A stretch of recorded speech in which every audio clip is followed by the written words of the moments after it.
As humans,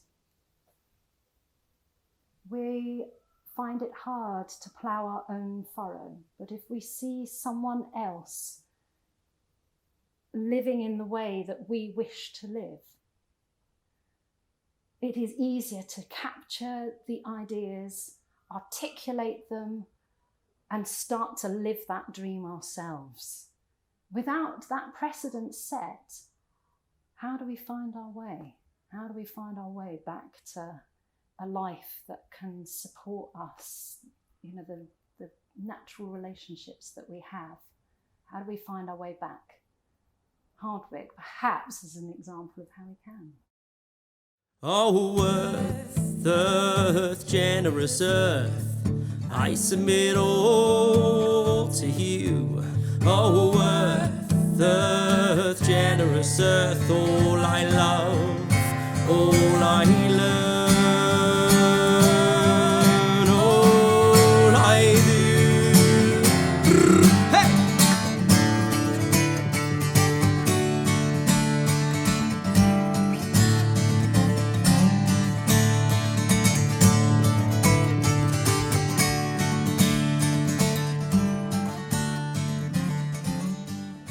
I think if you were to ask me to sum up some of those feelings in 5 words about Hardwick, the first one that's popping into my mind is holistic. Holistic, healing, community, permaculture, and ultimately, underneath it all, spirituality. Some people would say there's a sacred kind of energy here, which brings out a certain quality in people. So I don't really know where it comes from, but what we know is for a long time there's been a very strong community at Hardwick, and it's a mixture of our family's way of running it, the land itself, and the people that are here has just created a strong community, and we just want to keep nurturing that. I didn't know I was going to fall in love with the land here. And building that relationship, it becoming a relationship that means more to me than anything else, in actual fact. I had no idea how sustaining it would be. Every day, greeting it in the same way as you would a lover, because it's going to support you and care for you, and you are going to feel for it and love it and look after it as you would a lover.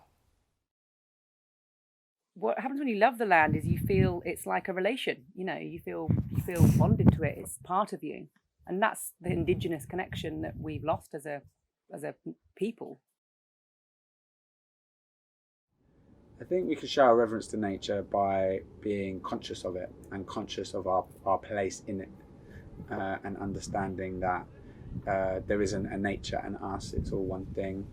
And when we harm our environment, when we cause damage to what sometimes is referred to as nature, we're actually harming ourselves. There's a part of ourselves we're harming, and that links together on a very practical, physical level. We're made up of the same atoms, the same raw materials: earth, air, fire, water, and the rest. But also on a psychological level, anything we do to the external world, it comes from probably a psychological wound of disconnection within ourselves. I didn't grow up with religion, but through living at Hardwick, through living in this beautiful land, I have learnt about devotion, about spirituality, about what does devotion mean? It's a very broad, big word about love, isn't it? Which incorporates so much: love for yourself, love for the space that you're in, and love of each moment of time, because we can let all that go so quickly, so easily. I think one of our core wounds in the West, and I'll just speak from my experience of the West, but also specifically in the UK, is the wound of being removed from the land, dispossessed from the land. That's a very old wound in our culture, and we were one of the earliest cultures to start doing that in recent centuries. And we've kind of exported it through economic systems like capitalism around the world, and through empire as well, that was part of that export process. So a lot of us are carrying that wound, and we're certainly collectively carrying that wound somewhere within our unconscious, if not within our consciousness. And by being in nature, by connecting to nature, by realizing we're part of it, getting our food from it, our energy, our housing, our livelihoods, our mental health, as so many people are starting to now, we slowly heal that wound. We slowly heal the trauma of that original dispossession. Not even the original, probably just the latest dispossession, and start to become whole within ourselves. Everyone who lives on Hardwick, I feel, has a love of it. And the longer we are here together as part of a community, those interconnections with the land, the place, the plants that grow on it, the trees, each other, we're forming a web, a very powerful web of relationships and understanding. When this year we had a drought, it was appalling, and the trees started to die. Newly planted trees, all part of the big initiative to plant trees. Fantastic, wonderful thing to do. But they couldn't withstand drought. Global warming is having a massive impact on marginal lands, particularly places like here. And the tree manager put a call out, I need people to water the trees. But the only thing I've got are water containers on the back of a trailer and buckets. And every night, pretty much every single member of the community came and for hours bucketed water onto 5,000 trees. That is what community is, and the relationships that are built within that. Everyone who came every evening not only watered the trees, but connected with each other, talked to each other. How are you doing? What are your ills or woes or loves? And we build community within those connections, and those connections are then, in the water, literally poured into the earth. But then we will see them grow into the trees that will be the future forest, hopefully big enough to withstand climate change in the future.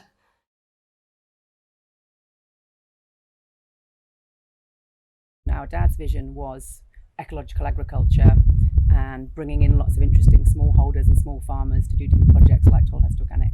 Me and my brother's vision, taking that further, is to build on top of that with a really strong community, which is naturally occurring here because it's an old community. People feel very grateful to live here, so there's something that bonds us all together. There's a lot of mutuality, but we want to build on that more and more, to have a really mutual, self-supporting economy and support the maximum number of rural livelihoods on the land. And it almost becomes like the old active estates used to be, where the woods is full of people doing different activities and fields are full of different smallholders and fruits being gathered, and there's mutuality and support. So that's what we're working towards, having a kind of closed economy. This whole estate's organic, and I think pretty much always has been. Yeah.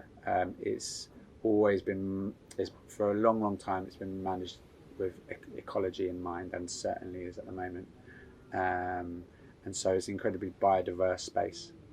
And that lends a kind of natural,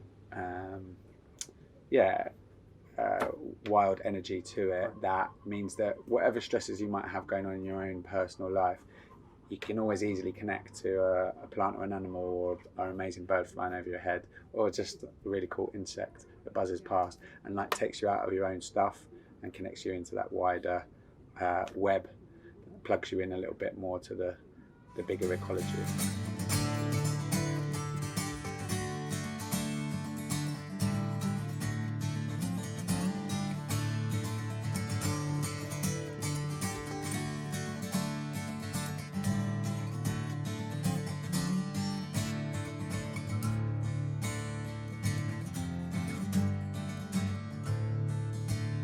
The joy that you feel when you sow a seed, the first joy will be that it germinates. The next joy will be that it carries on going and it starts to grow. It flourishes in your love. That relationship is beautiful and priceless. You might get some food at the end of it, And I hope that you eat that with absolute gratitude, joy and love. But even that journey along the way, that is all part of the relationship, isn't it? And part of the magic that we have. The first humans that decided to settle on the land, decided to put seeds into the earth and stick by them, defend them, nurture them, care for them, and reap the harvest at the end of their labours. It was a turning point in the human story, and we have never gone back. So something powerful happened in that time, so powerful, that takes us to now. But it seems that all too easily, we can just rely on going to the supermarket. It's about living in symbiosis with the land, and getting the maximum from the land at the same, in a sensitive way. So lots of diverse, different kinds of livelihoods from whatever the community needs, whether that's care, well-being, healing therapies, burial ground, birthing space, are options, things we've thought about, as well as, of course, different forms of agriculture, medicine. We've talked about being able to provide as much as possible for our needs and then the needs of the most local community. So always trying to provide for the most local community before we provide for anything national. So providing for our needs and the local community's needs in shelter, food, medicine, water and energy. Wow. As much as possible, as much as the land can provide. So I'm currently mum to, there'll be about between 40 and 50,000 plants. It's in that region. So, so I propagate all the little seedlings. And to be honest, what I was saying about devotion, love, relationships, connection, it's the same thing. So each seed that you put into a module tray or the ground, you're going to nurture it with love. And it's that paying attention. Going there once a year isn't going to grow a plant. It's not going to grow a cauliflower. It's every single day having an awareness of how that plant is. Is it too dry? Is it waterlogged? Is it warm enough? Cold enough? Whatever it is, it's that relationship with those plants, whether it's one cauliflower or 10,000 cauliflowers. It's that same thing, isn't it? You've got to nurture them. Nurture the space that you're in, nurture your love of the landscape, because that's what's going to support you. But the same thing is with when you're raising plants as well. All of them, whether they're going to be dye plants, vegetables, it's the same relationship and understanding. I grew up with plants. This is given to me by my father. He also raised plants, and I don't think I could understand the world without that sense of nurturing. And the more nurturing you put into it, the more you get back. It seems like something that I can't understand why we've lost it. I think when we clear away a lot of the layers of gunk in our everyday lives, the pollution of the air we breathe, or the stress of always living around sirens, or the fact that every time we eat an apple, our body also has to process a load of pesticides that have been sprayed on that apple, or artificial preservatives that have been used to preserve it on the supply chain to reach us. When we start to remove a lot of those little things, our bodies and our being has to do less of that everyday work and is able to go to the deeper layers of healing. Start to heal the stuff that's been maybe lingering around for longer. Some of our core wounds, some of our core health problems, both physical, mental, emotional, and we can go deeper and deeper and deeper and start going into our collective wounds as well as the ones from our personal biographies. And I think that the healthier the environment, the healthier the scaffolding to enable us to do that, to go deeper, can be, the stronger that scaffolding can be. And I think that's why it naturally happens here, without Hardwick being a intentional community or a spiritual community. It just naturally happens here. How do you engender community? Is it how do you engender a culture? Like, for example, in an organisation, Is it something that comes from the top down, from, the people who are in charge kind of engender a certain way of being? Is it something that comes from the bottom up? Or is it also something that comes from the land? I have lived in cities. I've watched dandelions push up through tarmac, through concrete. I have treasured weeds that have had, caterpillars and things like that. Within cities, it is even more important to build this relationship. Every piece of land, a brownfield site, anything, nature pushes through. All we have to do is allow it. And building those relationships within cities, growing things, making those green spaces, allowing those connections to the space, the land. The fertile soil is still beneath your feet. There might be tarmac over it, but if you took all of that away, it would be like this. And it still exists there. The seed banks are still there. They will come back if you allow it. And I believe that within all cities, if people just spend time actually loving that space, okay, it might not be quite what we have very fortunately here at Hardwick, but to be honest, when you have smaller amounts of it, they are more precious, and we should look after them and treasure them even more, and they give us even more joy. And I'm sure, well, I hope that all people who live in cities do treasure them in that way.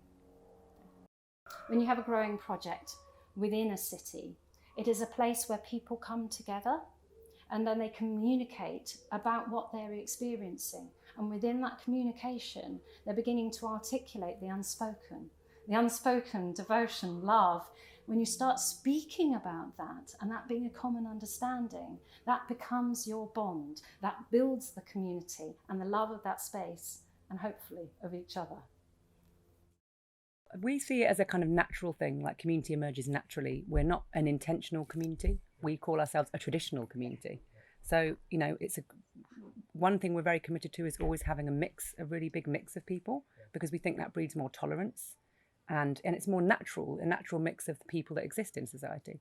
So we've got many different ages, many different politics, many different backgrounds, but what binds us together is we love the place, we love each other, we see the benefit in coming together. So it means if someone needs help, we help them. If a new business is setting up, we support it. If, we come together to socialise, we have a women's circle where, which happens once a month, which is a women's space. We have a singing group, all kinds of things are emerging according to the community's needs, but it's bottom up. Thank you the moon and thank you the sun for turning and hurling the sea. Thank you for the 20,000 chances each day to breathe, to speak, to sing, laugh, to live. Amen, the gossiping skies above and the song that moves through the trees. Amen, the yearning, fermenting life in the tangled intelligence of green. It's urgent because you're already facing, we're already facing various different kinds of pressure and collapse. And, actually COVID-19 was a great example. Suddenly when there was no food on the shelves in the shop, we had everything we needed here. We had eggs, we had veg, we had meat, we had medicine. We had everything that we needed. So we need food security in Britain. We're nowhere near providing the food we need for the British population. We need people to be more connected to the land. We need livelihoods and we need to support each other. We can't also depend on state pensions. We can't depend on state care systems. We need to start caring for our elderly, our sick, ourselves. Those old forms of strong community where we actually look after each other. I'm a botanist, and there is a field that was going to have trees planted on it, but that field was very special to me. The plants that grew there were special. The community that lives there is special. It's quite unique. That piece of land wasn't ploughed. The rest of the land had been ploughed, and it is, by comparison, barren. And that little piece of land, if it's allowed to, if it's treasured and nurtured, the species from that land will gradually migrate into the areas around it. The same thing happens on Hardwick from a people point of view as well. Here are people thinking differently, doing things differently, connecting with each other, building a community out of love and inspiration and a shared love of the place that they live in, the land, growing things and living perhaps in more harmony with nature. And in exactly the same way as that little piece of land, the ideas and the insects and the ecosystem that we are all part of, all of that can spread out.